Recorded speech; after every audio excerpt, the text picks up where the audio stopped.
Antes que nada, agradecer la invitación que nos han dado a nuestro centro a participar de esta ponencia. He tratado de dividir la presentación de una manera para explicar cómo funciona, explicar en qué condiciones estamos ahora indicando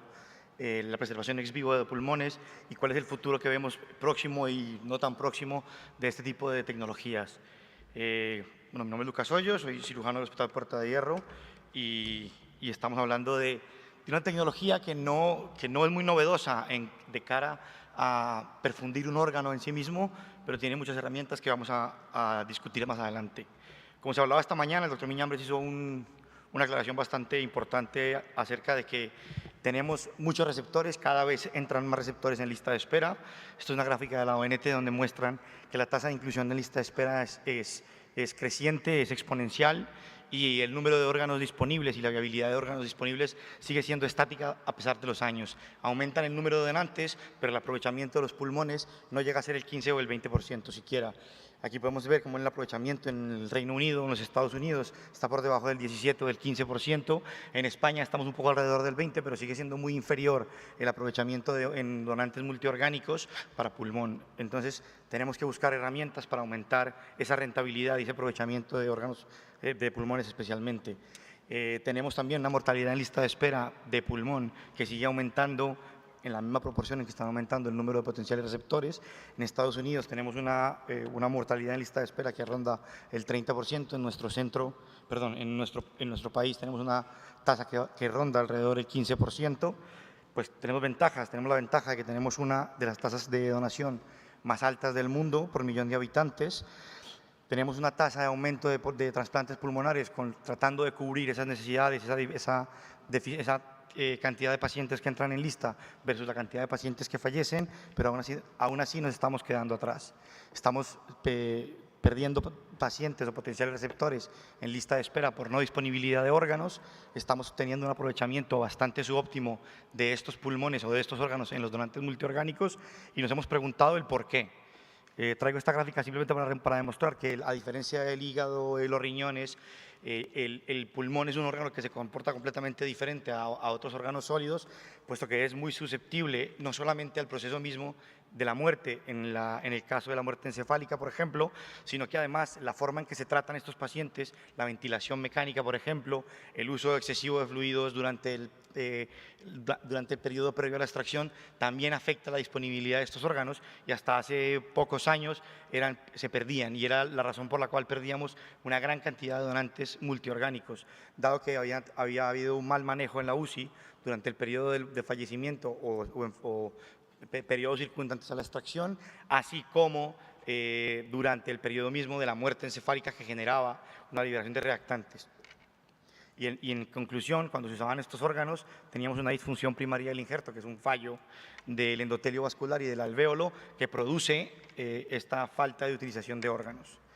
Con lo cual, buscando estrategias para aumentar el número de donantes, para poder suplir esta gran cantidad de receptores y esta poca cantidad de aprovechamiento, pues han lanzado muchas estrategias, de las cuales ya hemos hablado esta mañana alguna de ellas. Se ha hablado bastante también acerca del uso de donantes de muerte cardíaca. El donante vivo en pulmón todavía está limitado a centros muy elegidos que han decidido optar por esa estrategia al no tener disponibilidad de otros donantes. El manejo adecuado de los donantes, gracias a la experiencia de Santander en una publicación relativamente reciente sobre el uso de optimización de los donantes multiorgánicos, especialmente para pulmón, modificando las características de preservación, limitando la cantidad de fluidos, usando estrategias de ventilación más protectoras. Hemos logrado aumentar esa tasa de donaciones o esa tasa de aprovechamiento de un 13 a 14 inicial a un 25%, pero aún así nos sigue faltando. Puerta de Hierro es uno de los hospitales pioneros en el uso de donantes de muerte cardíaca, tanto tipo 2 como tipo 3, para pulmón a nivel nacional y a nivel mundial. De hecho, tenemos la serie más grande de tipo 2 a nivel mundial de donantes para pulmón. Es una estrategia que hemos explorado, que tiene muchas limitaciones, pero que hemos explorado y aún así nos hemos quedado cortos. Seguimos teniendo una muerte importante de receptores en lista de espera y la cantidad de donaciones sigue bajando, con lo cual nos vimos obligados a expandir esa cantidad de esas estrategias de rehabilitación de órganos y por eso hemos optado por la evaluación ex vivo. ¿En qué consiste la evaluación ex vivo? Pues lo describe en su primer artículo el doctor Steen. Es una intención o es una estrategia de evaluación con una simulación del medio ambiente o del microambiente corporal con la intención de validar la capacidad de esos órganos para ser utilizados. Esto no es una cosa que nos hagamos inventado ahora, esto no es reciente. El doctor Carrey y el doctor Lindbergh ya empezaron a hacer perfusiones de órganos con tiroides de animales en la década del 50. El doctor Girsch en el año 70 hizo la primera perfusión pulmonar en perros con unos resultados bastante regulares, pero fue en el año 2000 que el doctor Steen con el grupo de trabajo de investigación de Lund desarrolló la primera estrategia de preservación de órganos con la intención de validar aquellos donantes provenientes de muerte cardíaca tipo 2. Se publica en el año 2001 el primer paciente mundial utilizando la técnica de preservación ex vivo proveniente de un donante en asistolia tipo 2. En el año 2007 publican la primera experiencia de un bipulmonar con un paciente de muerte encefálica y en el año 2009 finalmente publican la experiencia de 9 casos, 2 de ellos provenientes de muerte cardíaca controlada tipo 2 y de 4 pacientes de muerte cerebral valorados con el sistema ex vivo. En este momento, estamos hablando del año 2000, se plantean las primeras estrategias de valoración ex vivo, lanza esta propuesta rudimentaria de sistema de perfusión ex vivo, en el cual era necesario evidentemente preservar el corazón, tener disponibilidad de todas las cavidades, era bastante complejo, y no solamente eso, esta estrategia también nos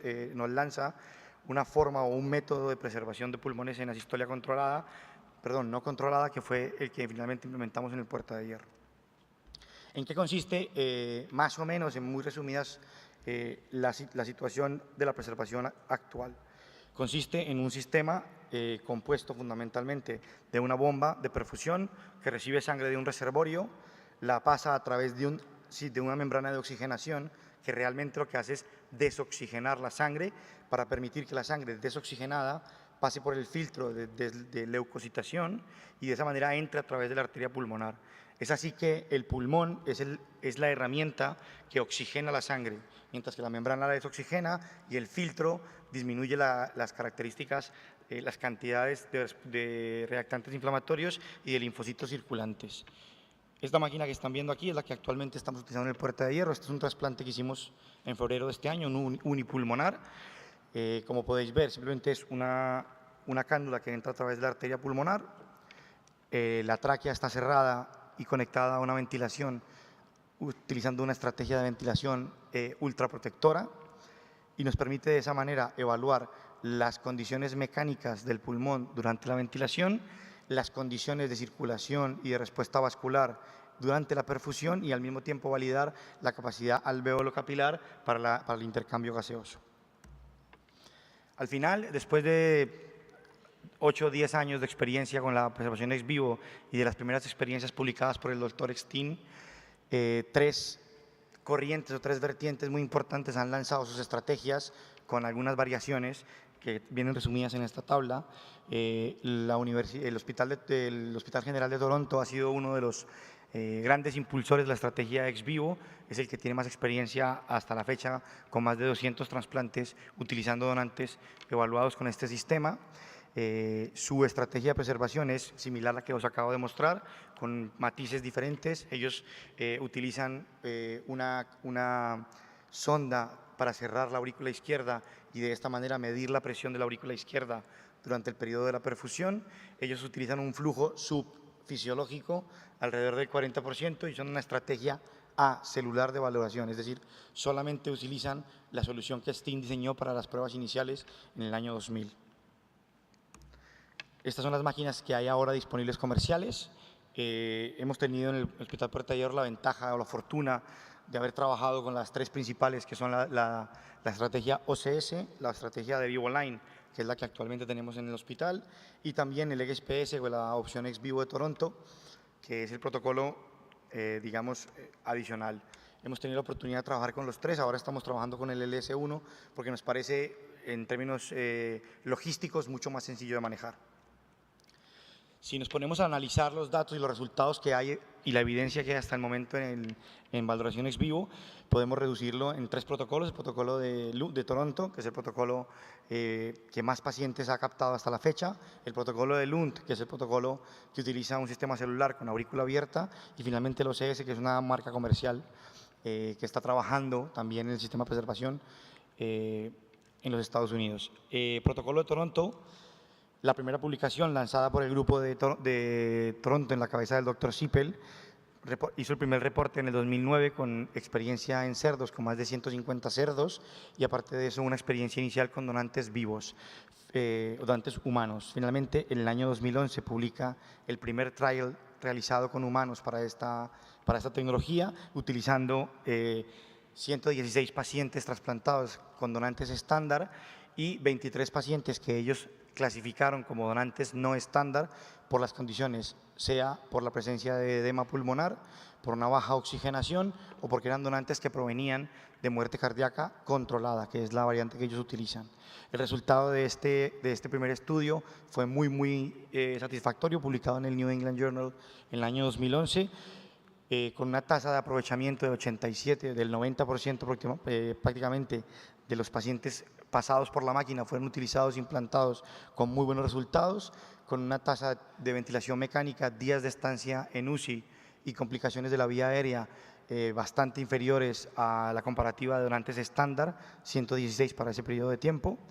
Gracias a este estudio se unió el grupo de Toronto, se unió a los grupos americanos y están trabajando ahora, que está en fase de reclutamiento, el Trial Nobel, cuyo objetivo es obtener pacientes americanos y canadienses y para publicar la primera experiencia internacional multicéntrica prospectiva mediante la implementación de alrededor de 112 pacientes en la máquina para compararlos con pacientes que obtienen órganos de donantes que denominamos estándar. Cosas importantes que surgieron de esta experiencia inicial del Grupo de Toronto es que radicaron cambios en el protocolo,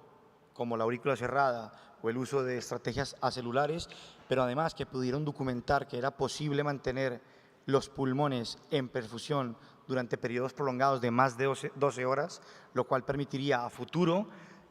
plantear estrategias de tratamiento, es decir, no solo recuperar los órganos y validarlos, sino más adelante vamos a ser capaces de reanimar estos órganos con este modelo de estrategia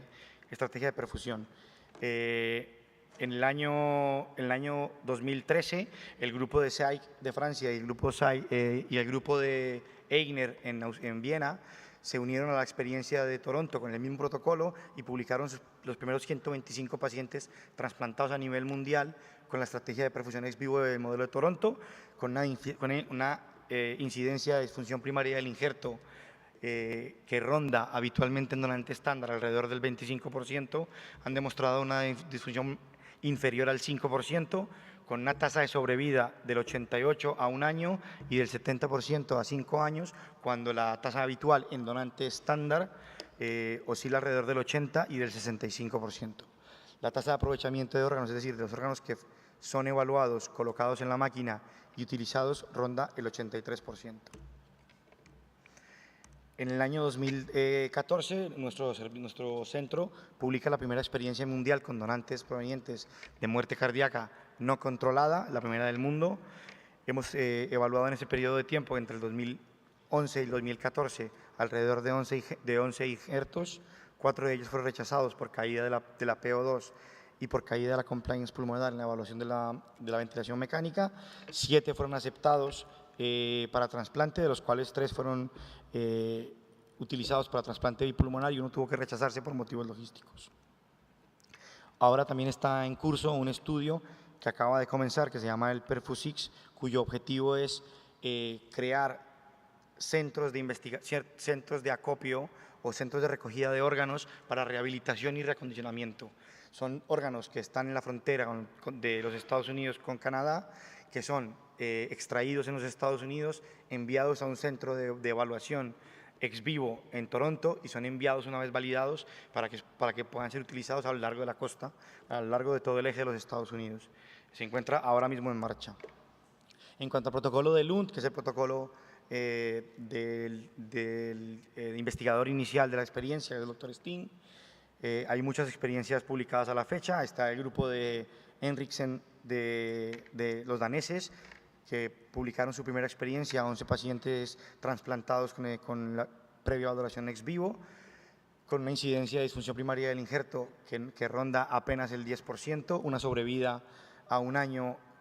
muy superior a lo que tenían ellos en donantes estándar. Está el grupo de Wallinder en Gothenburg, que también nos muestra una sobrevida de 8 pacientes evaluados con este sistema inicial, una sobrevida superior al 90%. Y finalmente, en el año 2016 se publica la primera experiencia, el primer estudio no randomizado, pero prospectivo, con el protocolo de Lund, que es el protocolo Develop UK en el Reino Unido, liderado por el Dr. Fisher, con grandes problemas de diseño en la fase inicial, lo cual produjo que los resultados finalmente fueran bastante controvertidos, y es el único estudio a la fecha que ha mostrado una menor eficiencia a la hora de utilizar el protocolo de ex vivo cuando se utiliza en estrategias acelulares. Es decir, inicialmente el protocolo que ellos utilizaron era una estrategia acelular. A mitad del proyecto tuvieron que detener la recogida de datos, cambiar la estrategia por una estrategia celular y comparar esos resultados. Al final, lo que han demostrado es que la estrategia celular con el protocolo de Lund es mucho más segura, tiene una menor incidencia de disfunción primaria del injerto y aumenta la rentabilidad de órganos, aunque no en las tasas de otros grupos. Transmedic es el primer grupo que publica su experiencia prospectiva.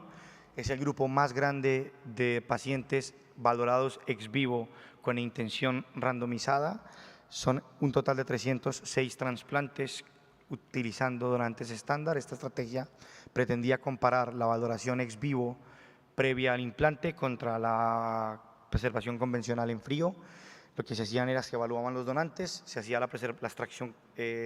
física del órgano en el centro donante, y se trasladaba la máquina hasta el centro, se colocaban en el sistema y viajaban con un sistema de perfusión continua hasta el hospital de receptores. Al final de la experiencia, publicada el año pasado en noviembre, tenemos una disfunción primaria del injerto. El objetivo principal era valorar la disfunción primaria del injerto y la sobrevida a 30 días. El resultado es no hay inferioridad, es decir, es al menos igual de efectivo utilizar la preservación fría respecto a la valoración ex vivo en donantes estándar. Sí que demuestran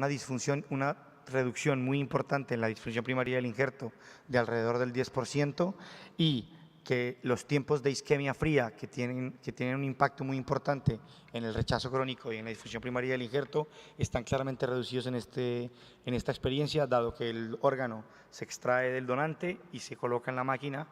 en la cual va a mantenerse hasta el momento del implante. El año pasado, también en noviembre del año pasado, se publica la primera experiencia en un estudio comparativo del protocolo de Toronto entre donantes estándar pasados por frío o donantes estándares valorados con la estrategia